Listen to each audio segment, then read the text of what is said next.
I'm going to hand it over to our next presentation, as you can see here, confidential computing, and our speaker, Jordan Mecom.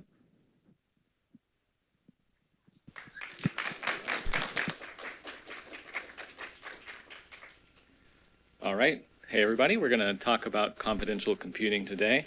I have a link to the slides, the QR code, or you can go to my website, and then there will be a link to the presentation there if you want to take a moment to go there if you think it would be useful. I'll put some links as well to some useful articles throughout the slides, so you might want to grab this and so you can reference to that stuff later if you find it interesting or helpful. All right. So,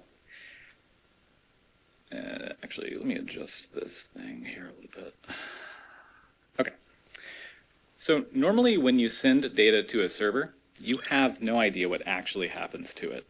But what if you could? What if there was some way that you could cryptographically prove how your data was handled and processed inside of a secure enclave, isolated from everything else? You can, and that's what confidential computing is all about, and that's what we'll spend the next 45 minutes talking about, really understanding how that works. So a quick little who am I? My name is Jordan Mecom. I work as a security engineer at Block on Bitcoin security. Generally, my focus is on low-level systems, embedded, applied cryptography, and things like that. And today we're going to talk about confidential computing. So first we're going to give an overview about exactly what that is, where it fits in, what it means exactly. Then we'll talk about the threat model, where it helps secure your systems in addition to the things that you're probably already using. We'll spend the majority of the time talking about a technical deep dive about what confidential computing technologies exist, how this stuff gets actually implemented, and also what's available in public cloud so you can start using it today. And then lastly, we'll end with some applications and industry examples so that you can better understand how this stuff might fit into products or projects that you may be working on. Okay, so let's go ahead and start with what is confidential computing exactly. So confidential computing is, if you look it up online, is a set of technologies to process customer data in a secure and privacy-preserving way. But for me, that definition is a little bit jargony. It's kind of hard to grasp exactly what that means. And while it's accurate, I don't find it to be super digestible. So when I think of confidential computing, I think of it as this. It's when you process data in a cryptographically attestable trusted execution environment, or T, I'll just call it T from now on for short. And this is really what confidential computing is all about. So here on the left, we have a very simplified view into like a normal backend architecture, where you have some server with some workload, here helpfully described as do stuff, which maybe it writes to some database, maybe it reads from it, over the network, maybe it processes customer data, whatever. But then with confidential computing, we add in the two orange boxes. So you move do stuff into the trusted execution environment, and then you run that code there. And then the trusted execution environment, or T, can output some attestation statement or document that makes claims about what ran in the T. And those two orange boxes are really what confidential computing is. So adding those orange boxes to a normal backend system, that makes it confidential computing. So when do you need confidential computing? Like, why is this helpful? So it's really useful in two cases. One is if you're running code in the cloud and you want to reduce trust in the cloud service provider, you can use confidential computing's hardware isolation technologies to help protect and reduce trust in the CSP, or cloud service provider, and we'll see exactly how that works in a little bit. The second is if you want to use that attestation statement to prove to customers how you're handling their data. So you might want to, for example, in more common use cases nowadays like LLMs or cryptocurrency or traditional payments or healthcare, be processing like really sensitive data, and you want to give customers some assurance that you're actually doing what you say you are. Confidential computing can help with that by giving those customers a claim about what you're actually doing with their data. And we'll see how that works as well whenever we talk about the details. Yep. Okay, so now let's look at the confidential computing threat model to understand how it fits in. So this is the traditional cloud model with the traditional CSP. And in this model, basically everything about the cloud service provider is trusted. So the tenant, which is you or the company that you're working for, who's running code on the CSP's infrastructure, you trust everything about them. So you trust the operator or the personnel, the hypervisor, the host operating system, and everything that's running there, including the chips that they've chose to put in the servers on which your code is actually running. And then by extension, the user also trusts the tenant and the CSP fully. So essentially, everything is in this trusted box and nothing is in the untrusted box. But with confidential computing, you basically shift trust away from the CSP and you put it instead into the hardware manufacturer. So the tenant doesn't have to trust the CSP software as a result. Instead, you move that trust into, for example, AMD or Intel or whoever's chips are actually running the code that you're running within the cloud. And by extension, the user also doesn't have to blindly trust both the tenant and the CSP anymore. Because of the attestation statements that originate from the hardware, they're really able to reduce trust there as well. So essentially, we shift trust, 2 boxes of that from before, into the untrusted bucket. And that's good because the less trusted things you have in the system, the less you have to worry about overall. Well, whenever we talk about the technical details, we can see how these claims are true.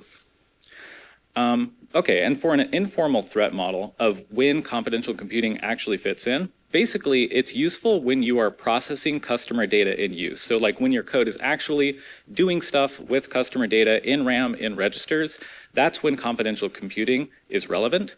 And it also is relevant for just the general, you want to reduce trust in the CSP, so you don't trust the host operating system or hypervisor or things like that.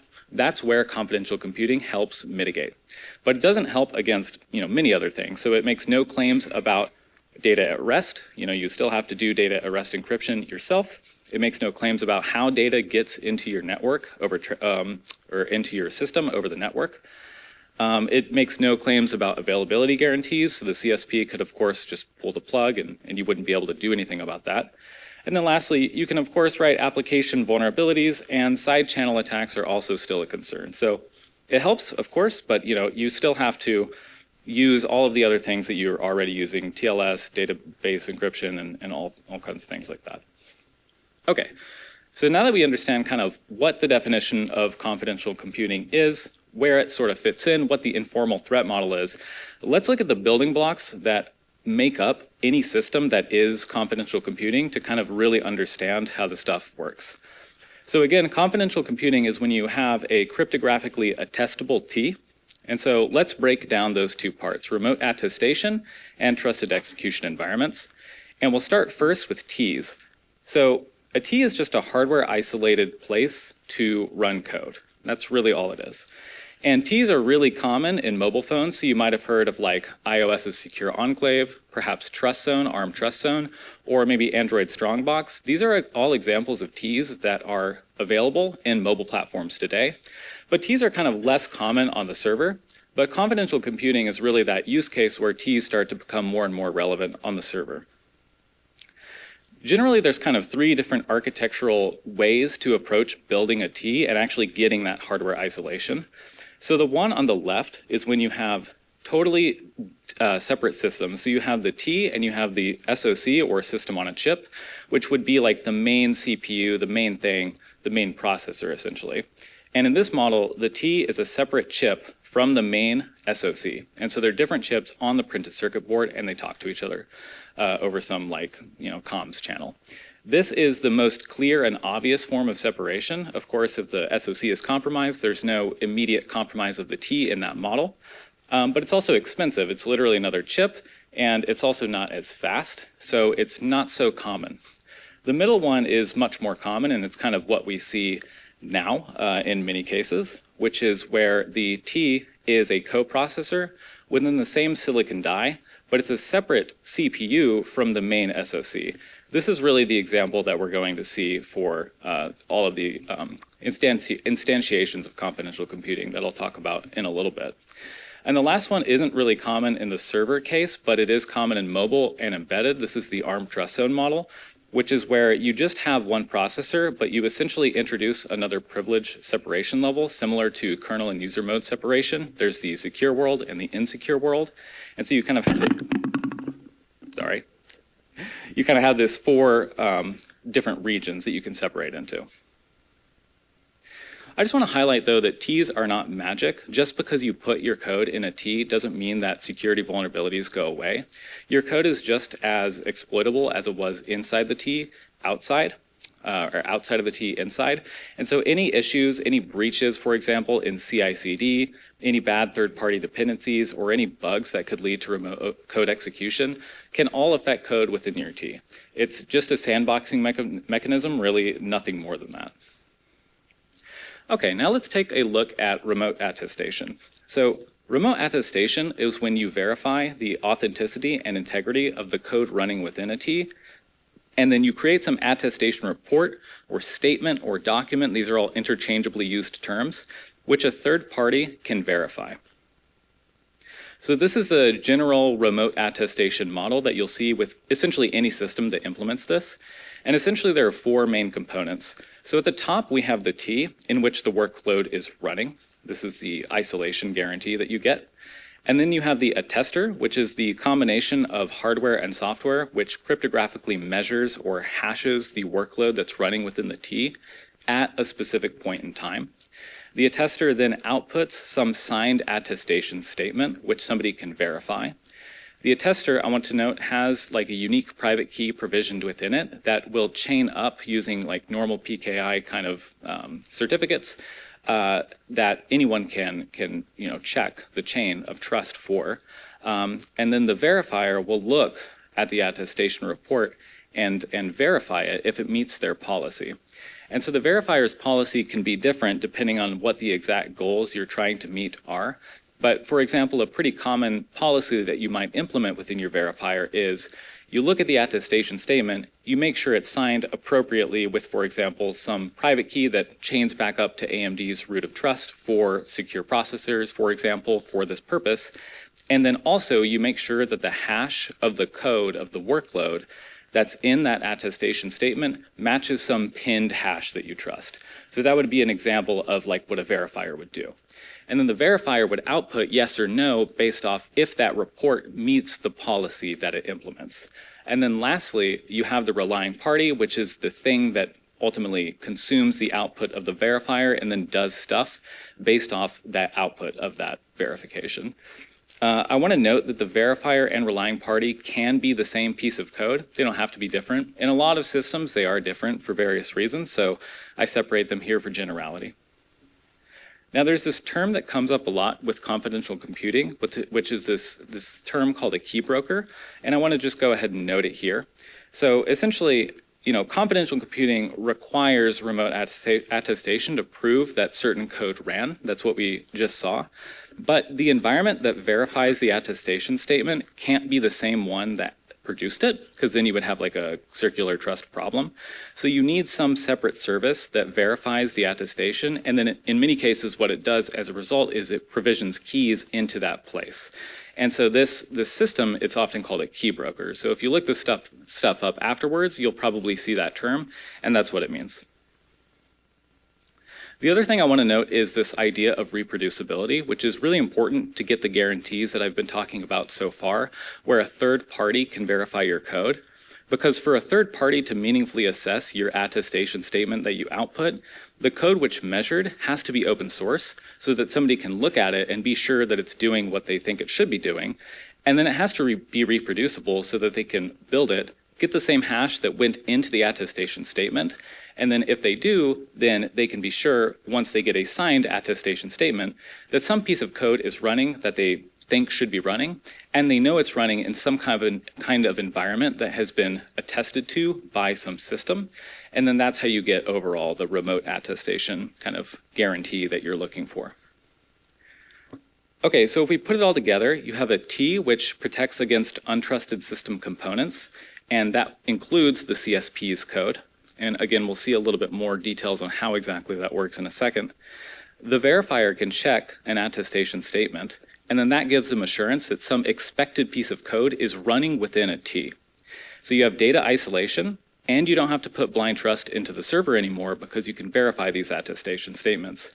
And then as a result, you have this trusted place where you should feel comfortable to send confidential data. And that's where the name kind of confidential computing comes from. You have this like confidential space that you trust that you can send data. Okay, so now that we've kind of got the building blocks, let's look at the specific technologies that actually implement this stuff today. And there's three main ones that I want to talk about. I'll spend the majority of the time on the first two, with just a little note at the end for the third one. So let's look first at AMD's offering, which is called AMD SEV-SNP. So AMD SEV-SNP is the current leading confidential computing, or CC, as I've abbreviated it here, technology, and it's available on GCP, AWS, and Azure now. Here on the right, we have an image of an AMD chip with the PSP, which is the Platform Security Processor, which kind of is like the root of trust for this confidential computing technology.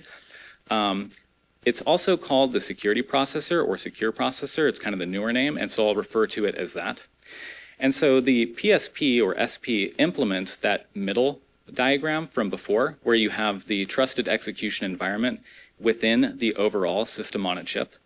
And the SP is responsible for handling a lot of the critical security features of AMD's chips overall, like boot initialization, memory encryption, remote attestation, and things like that. Now you may wonder, why did they choose to implement this, this model where it's a chip, a coprocessor, an ARM coprocessor within the same AMD silicon die? And the reason why is primarily for efficiency and for cost. And the reason why it's a separate chip instead of just being part of the overall chip is that there's various, physical or firmware mitigations that exist within the SP that can't really apply to the overall chip. So for example, it runs side firmware, it has debug access that's locked out. It's not really meant for general purpose development. It's like this privileged black box that has insight and security decision making into the rest of the system. So it needs to be isolated, but at the same time, as we'll see in a moment, it needs to be fast. So that middle architecture really makes sense. I also want to note that the SP itself is not the T. What it does is it enables creation of Ts, and we'll see exactly what that means in a moment. So to understand how SEV-SNP works, you have to look at essentially years of technology that AMD has made leading up to it, and so we'll do that. But the naming, it's a little confusing. Sorry, it's like alphabet soup, so I'll try to make it clear, but yeah, just bear with me. It's just what the stuff is called. So the first one that kind of builds up the SEV-SNP guarantees is this thing called secure memory encryption. So this was invented like prior to the overall like confidential computing technology that I've been talking about so far. So SME in isolation is not confidential computing, but it's a necessary building block to give us confidential computing overall. And what it is it's just a very general and efficient way to encrypt CPU RAM. So data gets encrypted when it's written to DRAM, and then it's decrypted when it's read back. That's the idea. And this is all transparent to the CPU. So over here on the right, you can see that the CPU just sees plain text data, but there's stuff going on behind the scenes. So the secure processor, the red box from before, communicates a key to an AES engine that's within the memory controller of the AMD chip.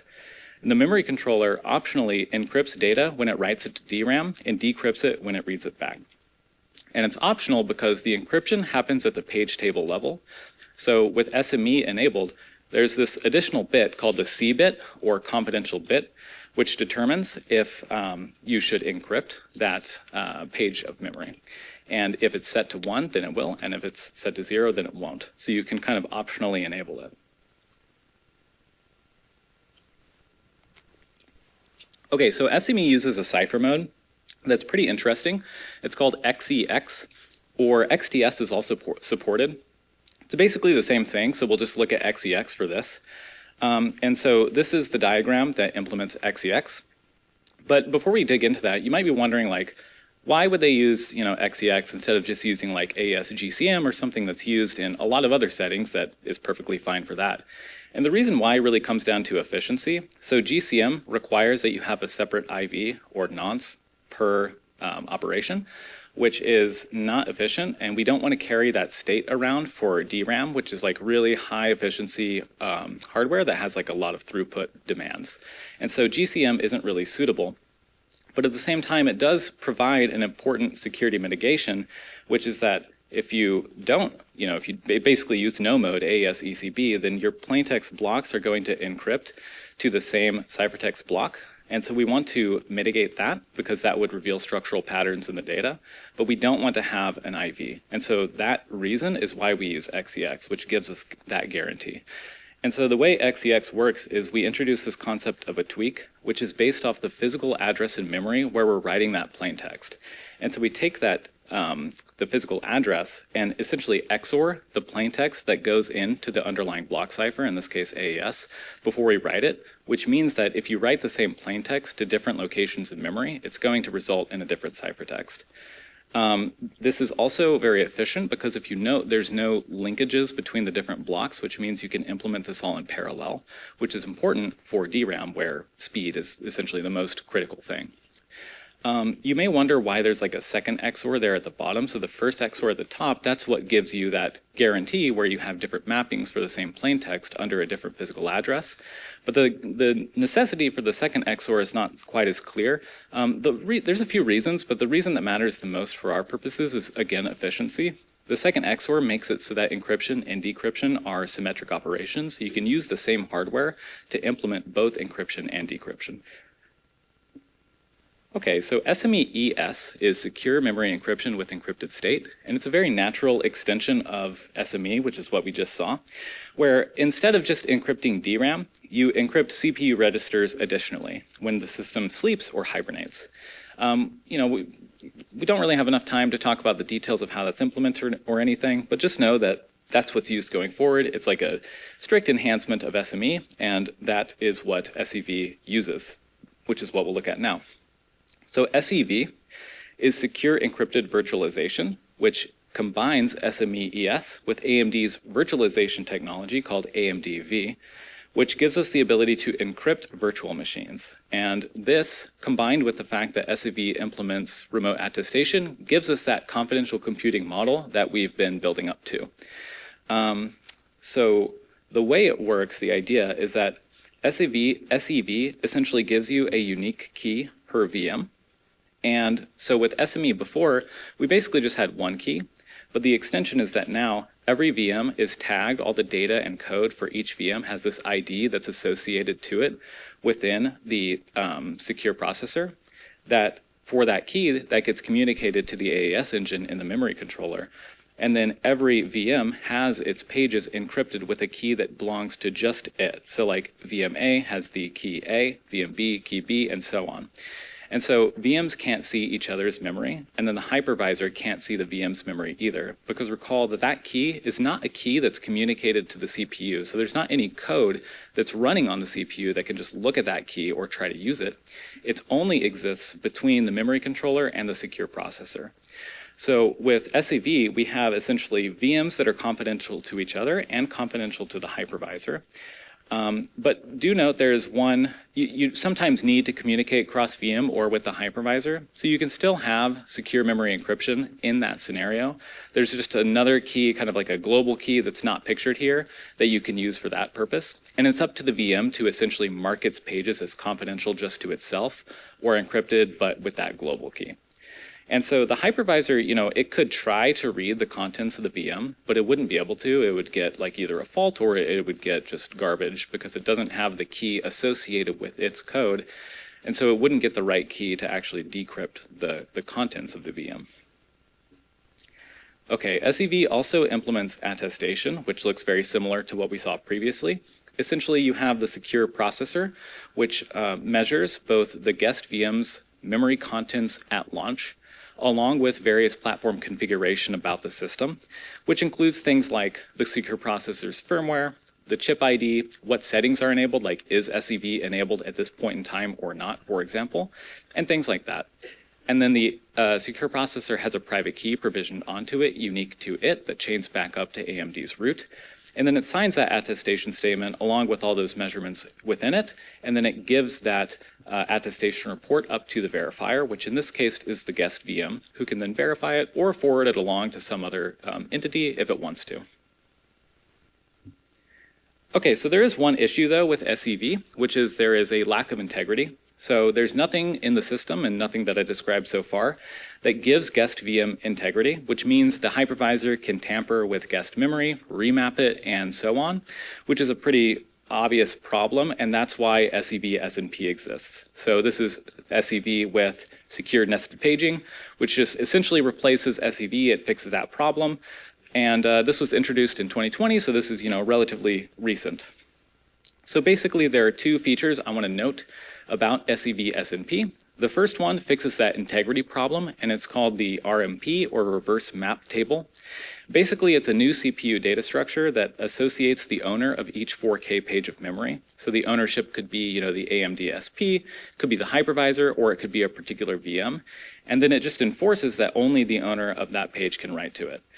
This is something that's in addition to like normal x86 page tables. This is a, because the x86 page tables are owned ultimately by the CPU. This is owned something outside of the CPU, the secure processor, as well as the additional hardware added for the RMP. So this is not the normal x86 page tables. It's in addition to it, and then it fixes that integrity problem. The other thing is the virtual machine privilege levels, which allows a guest VM to divide its address space into different regions with different security levels. And so the way this works is you have different levels, VMPL 0 up to 3, where 0 is the lowest level. And that's where you can implement things like security enforcement and things like this. And then you run the rich OS or the main operating system and your user space in VMPL 3. And each VM does this independently. And so what that lets you do is it lets you implement things like a software emulated trusted platform module, or VTPM, which is pretty nice, and those are unique to each VM. Okay, so that's SEV. Now let's take a look at AWS Nitro Enclaves. So AWS Nitro Enclaves are a lot simpler conceptually, and essentially what they are is they give you a trusted execution environment plus remote attestation within a particular EC2 instance.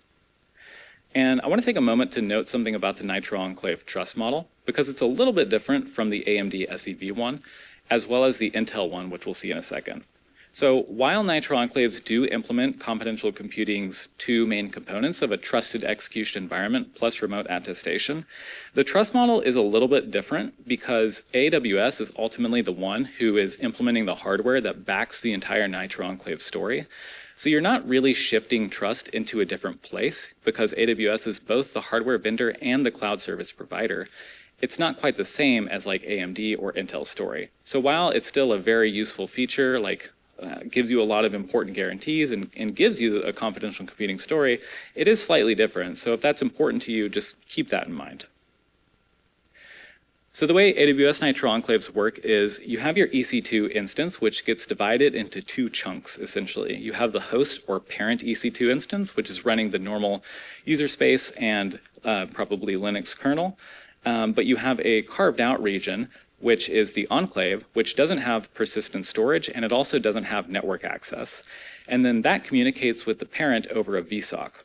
And then so you put the enclave is essentially the T, and then you put whatever in there, and then you communicate with the parent EC2 instance. You can request attestation statements from the Nitro hypervisor, and that's ultimately routed by the Nitro chip. So Nitro Enclaves run a format that's particular to them called an enclave image file, or EIF, which is a format that includes a Linux OS and whatever enclave applications you choose to put in there. But the nice thing about EIFs is that they can be code signed.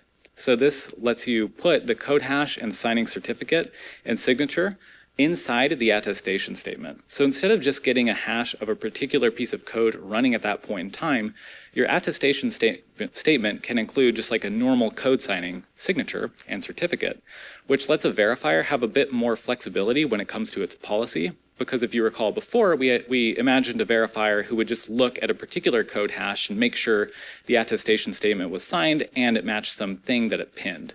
But with this, you could say, okay, I'll trust any valid signed attestation statement, and I'll trust anything that's code signed by some particular code signing authority. So you don't have to pin to a specific hash, you can just trust some pub key that you decide to trust. And so that's a bit more flexible. It's a different guarantee, but maybe that's useful for your use case, like for an internal use case, for example, instead of trying to provide some assurance to like a third party that some specific piece of code was running. So I mentioned Nitro Enclave's implement attestation. Basically, the diagram looks exactly as before, so instead of repeating the same diagram, here's an example of what the attestation statement actually looks like. So there's various fields here. Most of them are probably unsurprising, like the module ID is the chip ID. There's a timestamp for when the thing actually got measured. But one of them is particularly not self-explanatory, which is PCRs. That stands for Platform Configuration Registers, which is a term that comes from Trusted Platform Modules. The details about exactly what that means doesn't matter for now. Just know that it's basically a hash map, or a map that has some index into some fields, and within that map includes the code hash of the code that actually got measured. And it also includes like the signature if you choose to use like code citing and things like that. You can also pass in a public key, user data, and nonce. So that lets you do things like bind some secure channel that you might set up between a Nitro enclave, code running within your Nitro enclave, with some code running outside of it, and tie it all together with the attestation statement, for example. Okay, so Nitro enclaves, one thing that's really nice about them is that they have a tight binding with AWS KMS, where you can configure KMS key policies such that a key, for example, is only usable if KMS is presented a fresh attestation certificate from a Nitro enclave that, let's say, matches a specific hash. So you can have really restrictive policies about how your KMS keys can actually get used, ensuring that they're only used from specific pieces of code that are running within Nitro enclaves, which is quite useful. Okay, now let's take a look at Intel's offerings. So Intel's offerings are newer, but basically TDX, or Trusted Domain Extensions, is like the Intel equivalent of AMD SEV-SNP.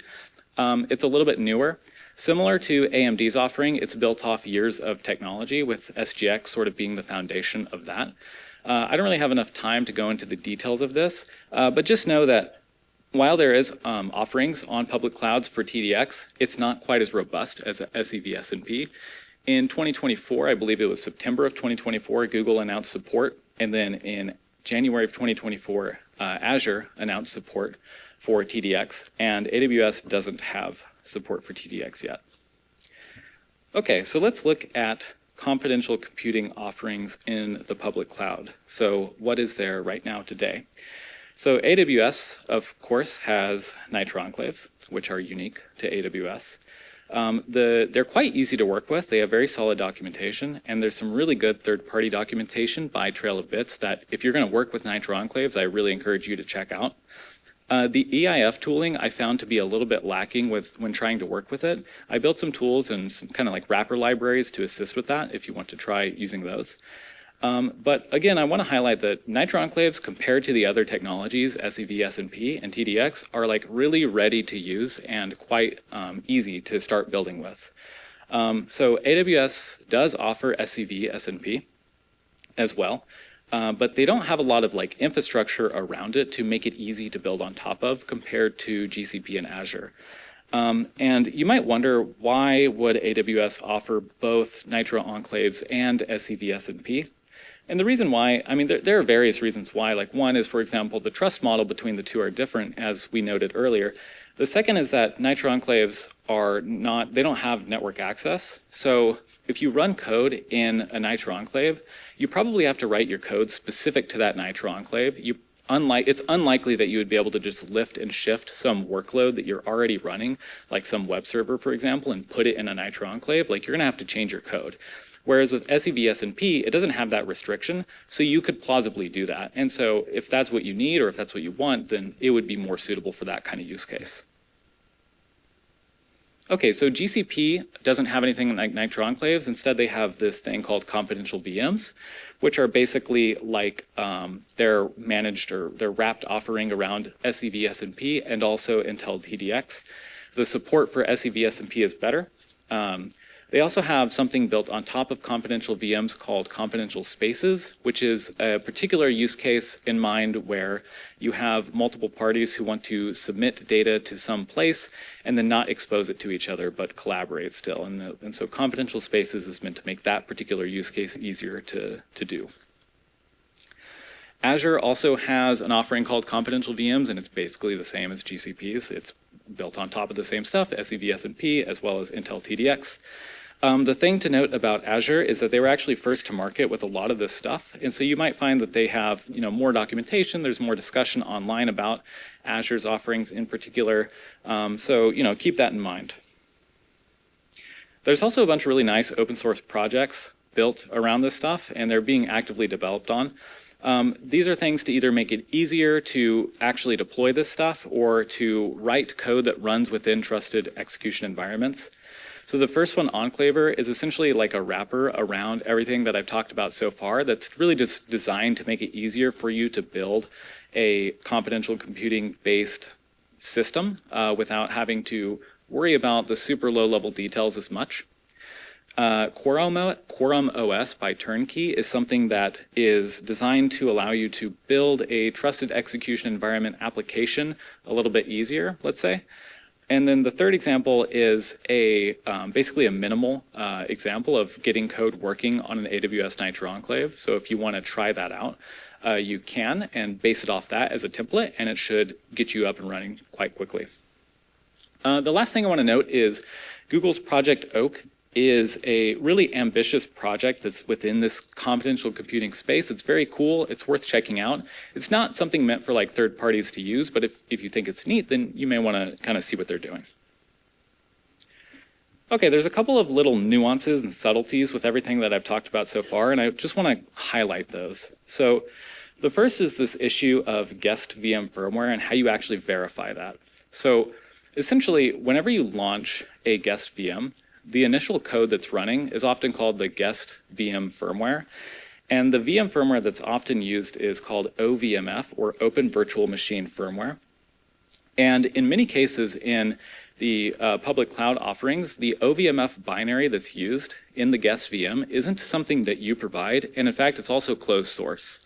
So if you want to be 100% sure about what guest VM firmware is running, you really can't unless you're able to bring it yourself, or if the CSP makes that open source and also makes it reproducibly built. This is, kind of a recognized issue. There's some discussion on various forum threads about this and whatnot. So it's up to you to decide if this is something that's important to you or not.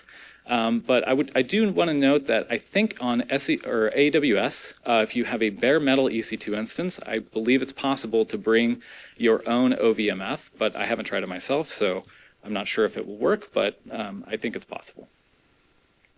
The next issue is this idea of extending the chain of trust. So if you recall, SEV-SMP gives you a measurement of what is running in the guest VM firmware at launch. It doesn't actually inherently extend the chain of trust up to your user space or even your kernel.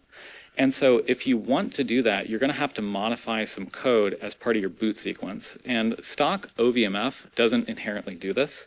So there's this idea of like runtime measurements that you want to get. And so for example, you could use like a virtual TPM to give you runtime measurements, but then also you need to worry about like the whole boot chain. So there's this paper called SMP Guard that basically modifies OVMF to solve this problem. They forked it, but I don't think it's upstreamed into main OVMF. So if this is also something that you're concerned about, you'll have to maybe like look at that paper, see what they're doing, see how it makes sense.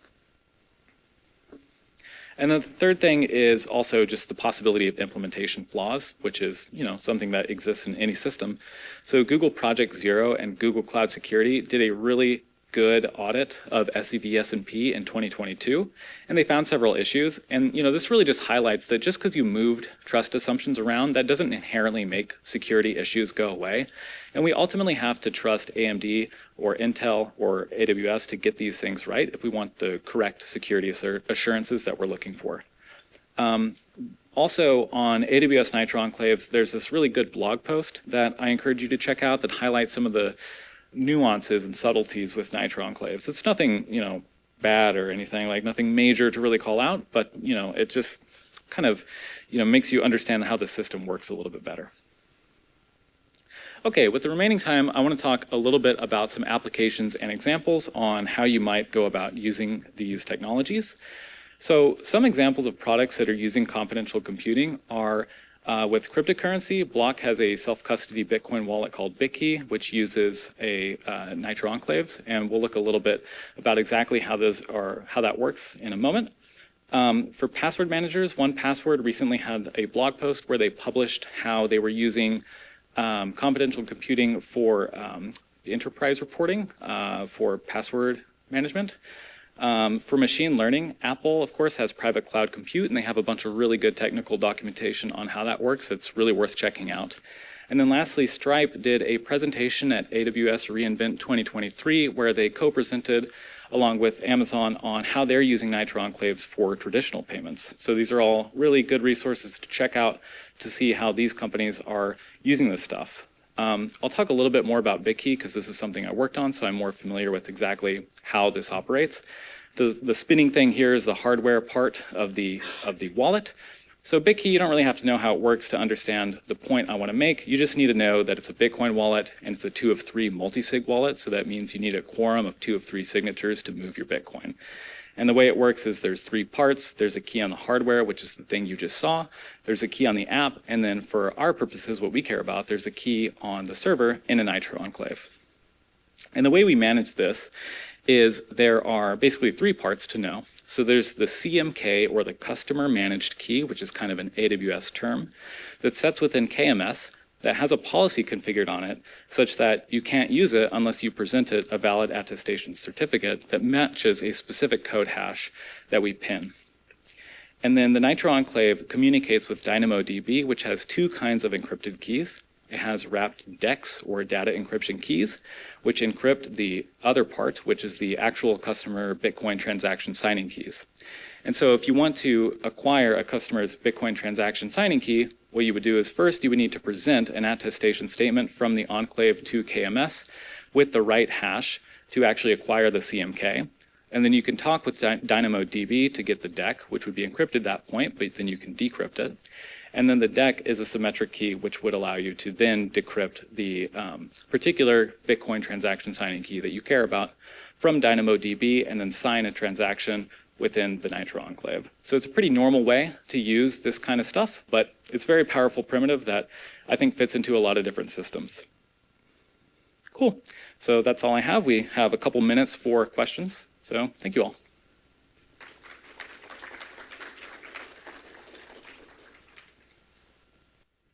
All right, looks like we have several great questions here. Just as a reminder, the way that we do Q&A here, we do it through Slido, so you can just simply take any device, browser, go to sli.do, and then type in the conference code, which is BSidesSF 2025. We're in Theater 15 under the classification of that system, even though physically we're in 14. So under Theater 15, and there's already 3 questions filed in there already, which is great. The first one here is that you mentioned that source code needs to be open source for verification. But when it comes to some kinds of confidential computing, the data is payment data and healthcare data. And especially in those scenarios, open source code is not very common. How practical are CC currently in those scenarios? So for traditional payments, that's definitely, and healthcare, yeah, that's a concern. I think it ultimately comes down to like the particular compliance requirements that you have to meet, whether that be like HIPAA or some PCI stuff for traditional payments. I don't necessarily know the rules on what they say as it pertains to open sourcing code. I don't know if there's like specific regulatory rules that say you can't, or if it's like a points-based system that says maybe you get docked points if it's open source or something. Honestly, not totally sure. So yeah, this is definitely true though. It's less common in these kind of more traditional settings, and it's more common in, like, there's a bunch of cryptocurrency startups, Bitcoin, Ethereum related, that are using trusted compute now. And then also we see it's very common in LLMs. where you want to process the data that you're feeding into the model in a secure way. And so it's definitely more common to use this stuff where there are less regulatory and compliance requirements. I don't know if that makes it impossible per se, like Stripe is, for example, using it, although they aren't open sourcing it. I believe they're using it more for internal security guarantees, but it's still useful for those internal security guarantees as well. So you can definitely use it. It's just, I guess I want to note that the reproducibility thing, that really is only important if you want a third party outside of your company to be able to have assurance on what you're running. Like, you can still have all this confidential computing benefits if you're not doing that. It's just that a third party wouldn't be able to get assurance on what code you're running. So. All right. So Intel hasn't had a great security track record with SGX, and since TDX relies on SGX enclaves, have SGX's flaws affected TDX's perceived trustworthiness and industry uptake? Yeah, it's a great question. I actually don't know the answer too much. I have looked much more at SEV-SMP and how that's implemented compared to TDX. So I don't really have a great answer on this one, but yeah, totally an issue. There are a rich history of vulnerabilities with SGX, and I'm not sure if they've patched them with TDX or not, but it's definitely something worth checking out.